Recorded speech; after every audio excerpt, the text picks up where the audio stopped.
안녕하세요. 건강한 하루입니다. 오늘은 많은 분들이 챙겨 먹는 칼슘 영양제, 그 올바른 복용법과 주의사항에 대해 이야기해 보겠습니다. 우리는 흔히 뼈를 튼튼하게 하려면 칼슘을 나이 들면 꼭 먹어야 한다, 이렇게 생각하죠. 하지만 의외로 칼슘을 잘못 복용해서 몸에 부담을 주거나 흡수되지 못한 채 배출되는 경우가 많습니다. 오늘은 칼슘이 정말 필요한 이유, 흡수율을 높이는 방법, 그리고 절대 주의해야 할 습관까지 하나씩 자세히 알려드리겠습니다. 첫 번째, 칼슘은 우리 몸에서 어떤 역할을 할까? 칼슘은 단순히 뼈만 지키는 영양소가 아닙니다. 우리 몸의 전체 칼슘의 99%는 뼈와 치아에, 나머지 1%는 혈액과 세포 속에 존재합니다. 그 1%의 칼슘이 심장 박동, 신경 전달, 근육 수축 같은 생명 유지 기능을 담당합니다.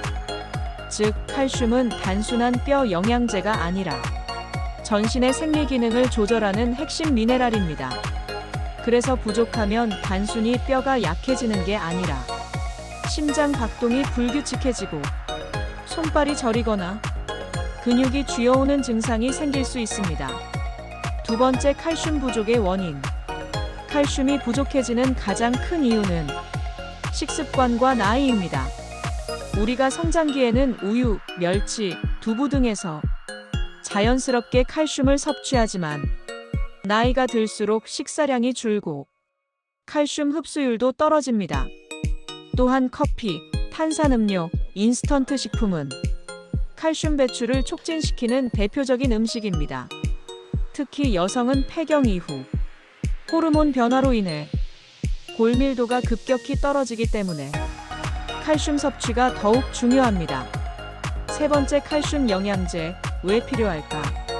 식사로 충분히 섭취하는 것이 가장 좋지만 현실적으로 매일 권장량을 채우기 어렵습니다. 성인 기준 하루 필요량은 약 700mg에서 800mg, 우유 1컵, 멸치 반컵, 시금치 1접시 정도를 매일 꾸준히 먹기란 쉽지 않죠.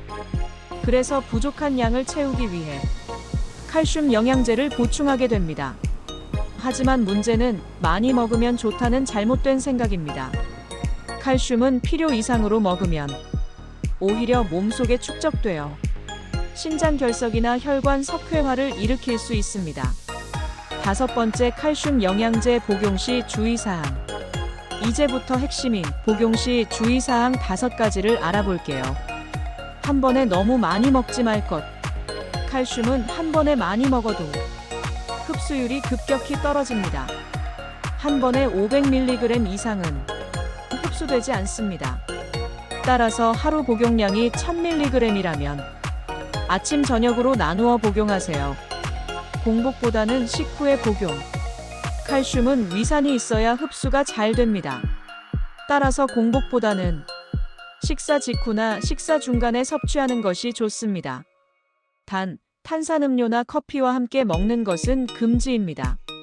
이 음료들은 칼슘 흡수를 방해하기 때문입니다. 비타민 D와 함께 섭취. 비타민 D는 칼슘의 흡수를 돕는 열쇠입니다. 햇빛을 받으면 체내에서 합성되지만 실내 생활이 많은 현대인은 대부분 비타민 D가 부족합니다. 따라서 비타민 D가 포함된 칼슘 영양제를 선택하거나 별도로 비타민 D를 함께 복용해야 합니다. 비타민 D는 하루 400IU에서 800IU 정도가 적당합니다. 마그네슘, 비타민 K2와의 균형. 칼슘은 단독으로 작용하지 않습니다. 마그네슘은 칼슘이 뼈 속으로 잘 들어가게 하고 비타민 K2는 혈관에 남은 칼슘이 뼈로 이동하도록 도와줍니다. 이 두 가지가 부족하면 칼슘이 뼈가 아닌 혈관 벽에 쌓여 석회화를 유발할 수 있습니다. 따라서 칼슘, 마그네슘, 비타민 D, 비타민 K2는 항상 함께 고려해야 합니다. 다른 약물과 함께 복용 시 주의. 칼슘은 일부 약물과 상호작용을 일으킵니다. 갑상선약, 항생제, 혈압약 등과 함께 먹으면 약의 효과를 떨어뜨릴 수 있습니다. 이 경우 복용 간격을 최소 2시간 이상 띄워주세요. 5번째, 칼슘 과다 섭취의 부작용. 칼슘은 부족해도 문제지만 과다 섭취 역시 위험합니다. 혈중 칼슘 농도가 높아지면 피로감, 변비, 식욕 저하가 나타날 수 있습니다. 또한 칼슘이 혈관벽에 침착되어 혈관이 딱딱해지는 석회화가 생길 수 있습니다. 이로 인해 심혈관 질환 위험이 증가합니다.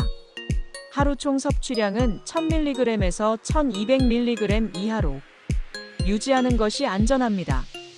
6번째, 칼슘 흡수를 돕는 생활 습관.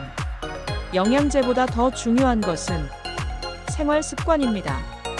1. 햇빛 보기 하루 15분 이상. 비타민 D 합성.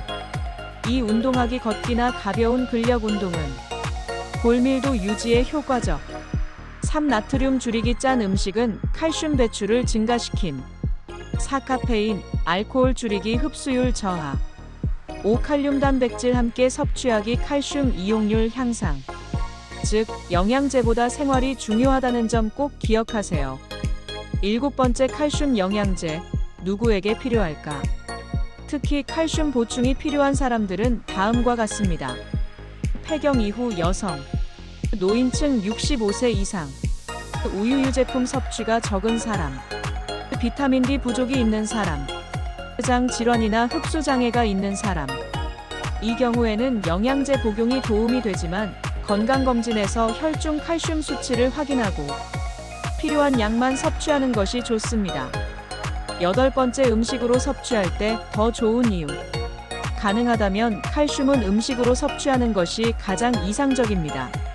우유, 요거트, 치즈, 멸치, 뱅어포, 두부, 시금치, 브로콜리, 미역, 김. 이런 식품에는 칼슘뿐 아니라 흡수를 도와주는 단백질, 미네랄, 비타민이 함께 들어 있습니다. 즉, 음식의 칼슘은 몸이 알아서 조절하며 흡수하기 때문에 과잉 위험이 적습니다. 오늘의 결론 꼭 기억하세요. 칼슘은 나이와 함께 반드시 관리해야 할 필수 영양소. 그러나 과다 섭취는 오히려 독이 될 수 있습니다.